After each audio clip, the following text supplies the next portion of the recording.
One. Welcome to Warlock in Ungoro. It doesn't sound as cool as you think it might sound. I just needed to say something to make me stay awake on this.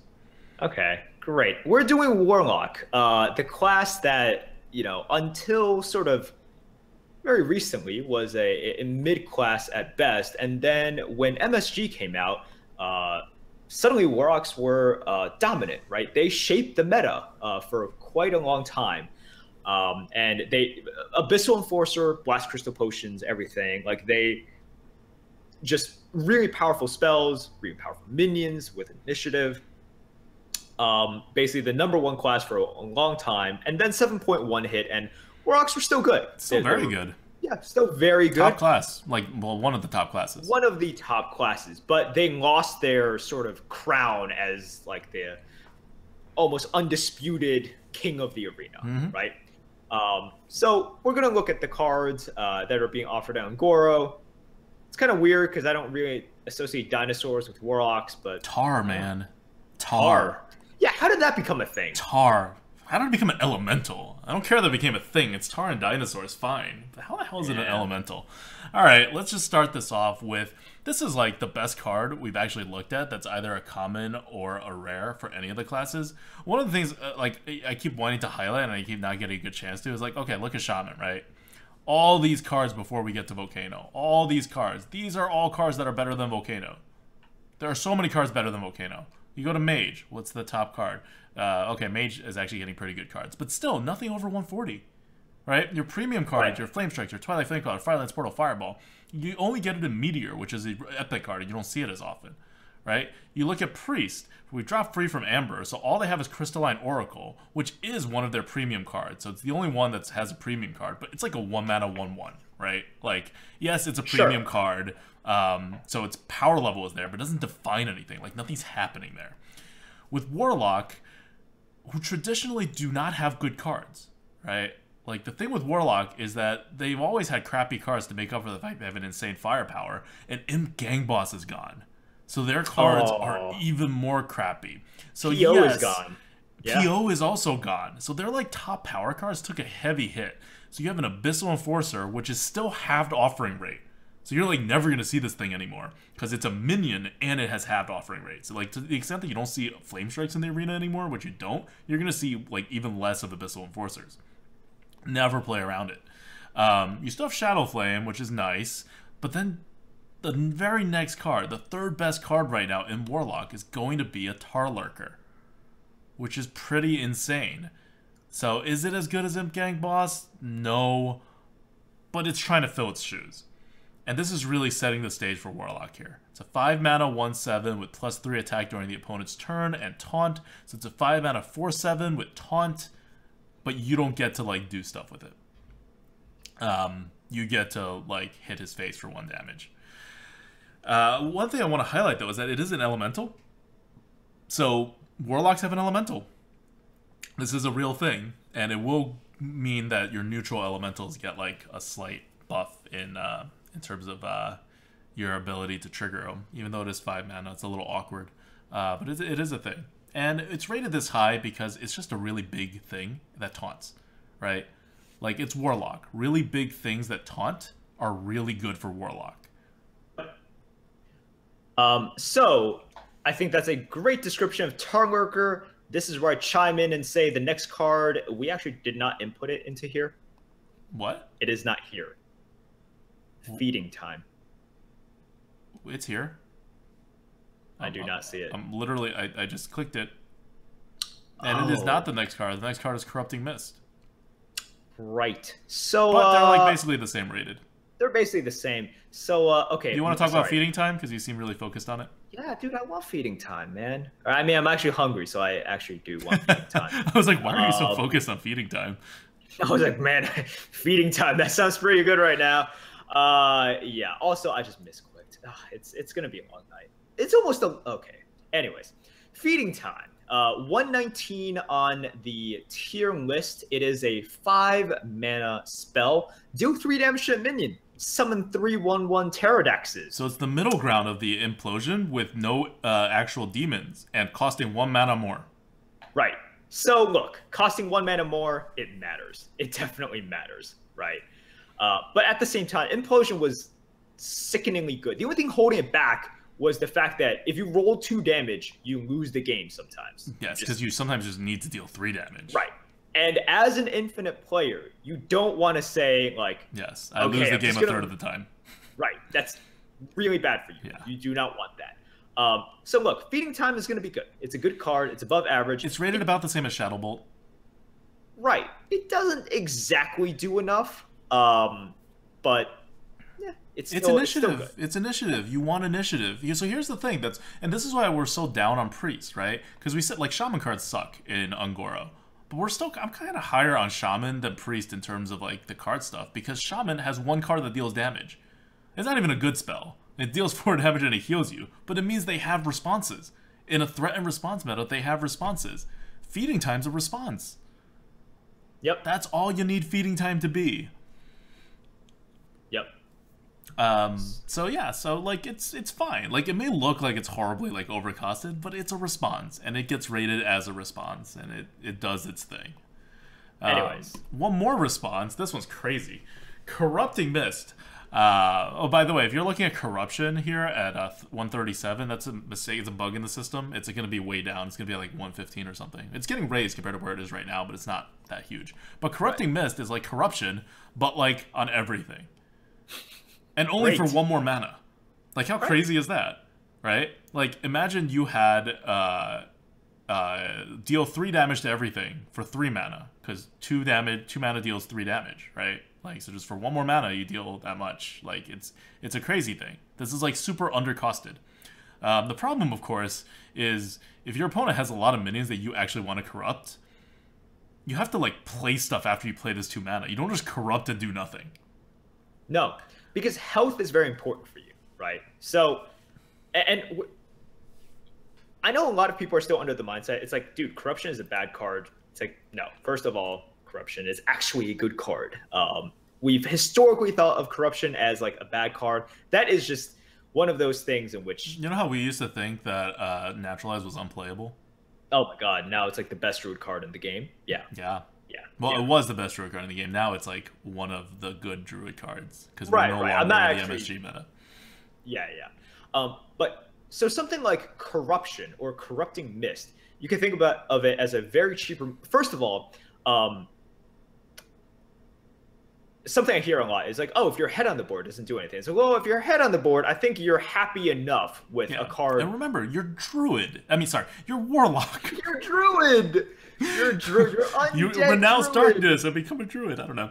Okay, if you're a head on the board and you're a Warlock, your health is probably fine because you're a head on the board, right? You're preventing damage. You just hero power. You don't need this card.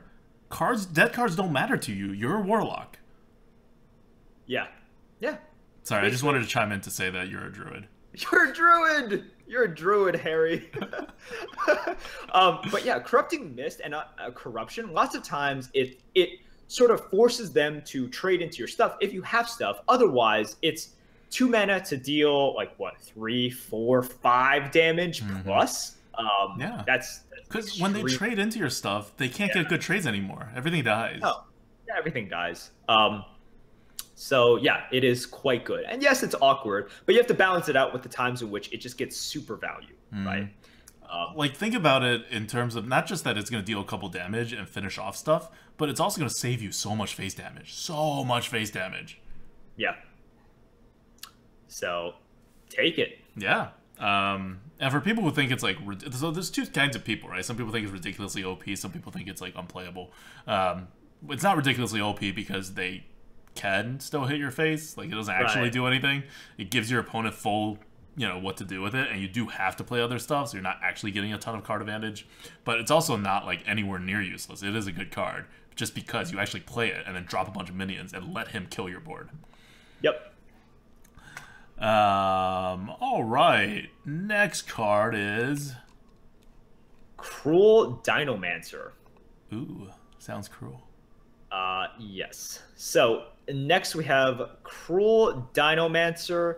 at a, what is the score? 104. So Pretty not normal. Yeah, pretty normal card. 6 mana, 5/5 with Death Rattle. Summon a random minion you discarded this game. Look, 6 mana for 5/5 that's understated. If you get, basically, if you have discarded any minion this game previously, it's quite good. It's actually really good. It's basically like Piloted Shredder levels of good, typically, right? If you haven't discarded anything, it's really bad. It really is really bad.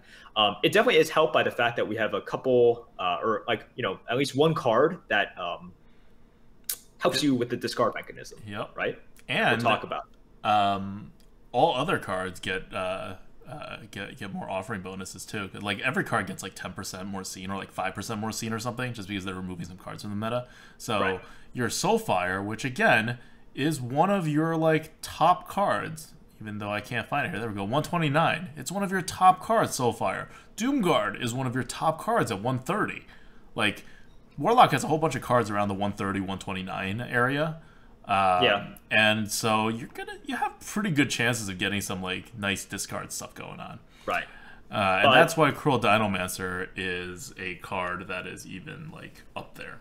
Yeah, that's even considered like around average. Yeah. Because otherwise it's terrible. And it's heavily influenced by your draft. Like if you're most of the way through the draft and you don't have any discards, don't take this. It's like so heavily influenced by it. On the other hand, if you have a Doomguard and a Soulfire and it's pick 20, this is a really good card. Yep. Okay. Next, we have the Ravenous Pterodax. 103, pretty similar. Battle Cry, destroy a friendly minion to adapt twice. Our first adapt class card. So this is a 4-mana 4/4. There's nothing really happening with it, because if you destroy a friendly minion and it's kind of smallish and you adapt twice, it's kind of worth it. Like normally you don't really gain that much value out of it. You really want to destroy your 1/1s. So what you really want to do is create Feeding Time, right? This card right here, where you have this giant dinosaur that kills something, so it's small pterodaxes, start feeding on the carcass. And then you want this giant pterodaxes to kill its own kind so that you can adapt it twice. So that's how the combo works. To kill the 1/1. Because that's how you generate 1/1s now as the Warlock without Implosion. Just saying. Just saying. You're a Warlock, man. You hurt yourself. This is you know how they say it's like a dog eat dog world? This is a pterodax eating pterodax world, man. Yeah. That's what's happening now. This is the Ungoro meta. Warlock's getting dark. Okay, so otherwise, a 4-mana 4/4 when you have nothing on the board, so you don't kill anything, you don't adapt twice, is perfectly fine too. Like, it's okay. It's just a totally okay card. It's blocked off if you have like a real minion, because you do not want to kill like a 4/4 to adapt twice. That is bad. This card is just the average of many extreme circumstances. When you can eat a 1/1, it's so good. Like, the value is ridiculous.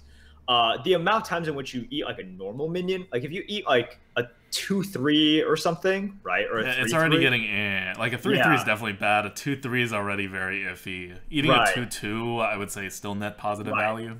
And then if you have like a 5/5 out there that you can't really kill off, you're just like, oh, okay, well, I guess this is unplayable, in which case unplayable cards, if you can guess, are pretty bad. Yeah. So, yep. Next, we have a card. I think some people might be surprised by the rating, because that it's so high or so low? So low. So and low? some people might think that it's so high. Okay. I think I'm surprised that it's so, because I think this is a card that really sort of is polarizing, right? It is the Lakari Fellhound, a 4-mana 3/8 demon with Taunt, with Battlecry, discard 2 random cards, and it comes in at 101. So it is the lowest out of all the cards that we have talked about. But it's like pretty similar to the last two we talked about. That was 102 and 103 or something like that, right? Right. Yeah. So basically, it has the exact same stat distribution as Ancient of Blossoms, right? You are able to innervate out an Ancient of Blossoms. It's a demon, which matters, right? For like buffs and everything. And it's a good target to be buffed by like Demon Fire. Oh, or yeah, like definitely. Blood Potion or what, a Blood Fury Potion. Right. Definitely a good target for that. but you do discard 2 random cards. Discarding 2 cards is pretty big. Remember, you get a 5-mana Doomguard for discarding 2 cards. Right. And the thing with Doomguard is charge is so much more valuable than taunt. Yeah. Charge gives you initiative. You get a choice. Your opponent can't do anything on their turn.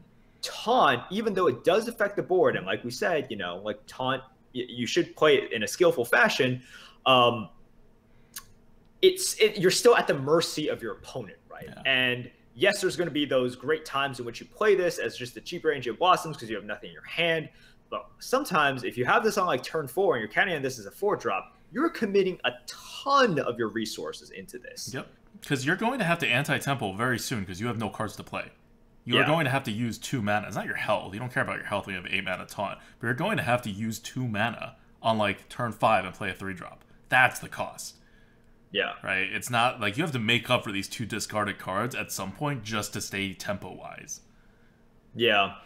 So this is a card, man, like on average, you're going to I really don't like the downside. But will this card sort of like anchor you and potentially win you a game? Oh yeah. Like the effect is just that good. Yeah. And later on in the game, it's just a big taunt, which is great for Warlock, right? Oh like, yeah. Definitely. When you don't discard cards, like don't even think of that as 4 mana. It's just a 3/8 taunt, which is what you want. Right. So this is like I know people are looking at it as a 4-drop because it's a overstated, you know, card, but it's not a 4-drop. No. It's a late game card. You want to not be discarding cards when you play this, or you want to have it be like such a solution to the board state that you don't care that you're discarding cards and you're just happy that you have an 8 health taunt in the Warlock. Right. And one of the problems with this is though, even though this is quite good, like a 3/8 is sort of like, yeah, it's a little too small. You want 4 attack. Right, you want 4 attack with this. Like if they have a 5/4 on their turn 4 up against this thing, and you know, if you have other stuff, that's fine. But it's a little bit too lopsided. Yep. Yep. All right. So that's pretty good. You have a 4-drop. You have a 5-drop. It's an interesting place to put the Warlock, I think. Warlock got some pretty good common and rare cards if you compare it to, you know, sort of the scores of that they've always had, right? Right. Warlock is a class that has never had like a high amount of super premium cards, or just just looking at the tier score because you have to account for the hero power. Yep. And this meta is going to be so good for Warlock. So it's taunts, right? Yeah. And that's good for Warlock. But on the other hand, if all the small people are getting value, then you don't really need the Warlock's hero power as much. Right. And the worst part is Warlock has no curve cards. They lost a lot of curve cards. And they don't have curve cards. Right. They lost curve cards, and they lost 2 of their best tempo plays as well, right? Like, Imp Gang Boss is ridiculous, keeps them on the board, and then they lost Power Overwhelming, which even without Imp Gang Boss is great, but I mean, that was their ultimate tempo card. Yep. Those 1/1s from the Imp Gang Boss make so much of a difference in Warlock's ability to be on the board in the beginning. Yeah. And plus the synergy with Darkshire. Oh. Okay. So good, man. So here's a Warlock stat that I want to throw at you guys, which is Warlocks right now have 1 2-drop class card. It is the lowest in the game except for Shaman, which have only 1, and it's an epic. Wow. So, like we're saying this when we're reviewing Shaman, right? Shaman is an off-the-board class now. It is not a totem buff kind of class anymore. Or like it tries to be, but it's going to fail, right? It needs to like blow the board up first before it gets on the board. And then it finishes with having minions and, you know, totem train and whatnot. But for like the Warlock, it kind of in a weird opposite situation. Because for Warlock, you have a whole ton of 1-drops still. You have a good amount of 3-drops and 4-drops, which Shaman has as well. But you're in this really weird spot where if you're going first, you're hero powering on turn 2 most likely, or you have to like draft so many bad 2-drops just to fill out your curve to be aggro. And on the other hand, you still have like Twisting Nether and like Doom and you know these cards that Corrupting Mist or whatever, and you're like blowing everything up. And it used to work because you had a lot of reach. Right. And so you're going to have to rely on that. But it also used to work because you had 2-drops. And you don't have 2-drops anymore. So Warlocks are getting to this, like, really awkward kind of place. It's really bad. And the 2-drop you're talking about is Dark Sharding Librarian. Yeah. Which is so bad when you're talking about curving out. Hey, but you know what it does do? It discards a card. Great, fantastic. That Cruel Dinomancer is just that value, man. But so historic, and I guess we're talking about like we'll talk about this first, and then we'll get to the cards. But historically, what held Warlocks back, like in the very early days, was the fact that it was very inflexible, right? And you could see as expansion to expansion, Blizzard kept on adding flexible cards that helped out Warlocks, right? Either giving them initiative, something like Implosion, or like Dark Bomb. These were all cards that were added, or they gave them stuff that gave them this extra flexibility, like Dark Peddler or Imp Gang Boss, right? So, and these are cards in which like really turned the Warlock into something different, not just a pure value class. It was a class that like could really like eke out the 1 damage, 2 damage, sort of play on the board, sort of flood you with all different sorts of minions, and then use the initiative to back it up. But we're going back, like because of this rotation, Warlock is going to be a class that is really inflexible. And yeah, you still have some pretty powerful cards, like you said, in Doom and Shadow Flame, and like Abyssal Enforcer is still there, but like so many of the cards that made Warlock dominant, like these small flexible cards that you don't have sort of the swing potential of like a Shadow Flame or Abyssal Enforcer, but were really the backbone of their victories. I don't know. It's going to be pretty tough. Okay, so I agree. Let's go to the epic cards. This one has an effect, and it's Chittering Tunneler. It's a 3 mana. It's epic, so it's not gonna be offered as much, and it's a minion too. But this is a curve card, and it's on 3. So the Warlock 3 curve is still fine, even without Imp Gang Boss. It's not as powerful anymore, but it exists. You're gonna get way more than enough 3s as Warlock. You're just not gonna get 2s. So it's 3 mana, 3/3. Discover a spell, deal damage to your hero equal to its cost. It's rated the same as Yeti, because it's good. It's good. I mean, it's a good card. I like these cards that also give information to your opponent. It's like a Ivory Knight kind of situation, right? Except this always gives information, because Ivory Knight, if they're at 30 health, I'm like, oh, you don't get the heal, but I have no idea what you just picked. But it's good because you oftentimes want to discover a small card anyway, because you're a Warlock, so you're not really taking that much damage, but you're getting flexible cards like Soulfire, right? Discover a Doom. Like, there's actually not that many like spells for Warlock. No. And especially something like even if you discover like Siphon Soul, you're like, so good. You get like a worse Assassinate, but it's fine. Like, we're gonna talk about this more with Rogue when it comes to the hard removals, but Warlock is your second best hard removal class in the game in Ungoro, Rogue being number 1. That matters. That matters. Yeah. Anyways, the card after that is a spell. It is Blood Bloom, 2 mana, and the next spell you cast this turn costs health instead of mana. This is scoring in at an 88 on the tier list. So look, it's not good. There are going to be opportunities where you can draft it.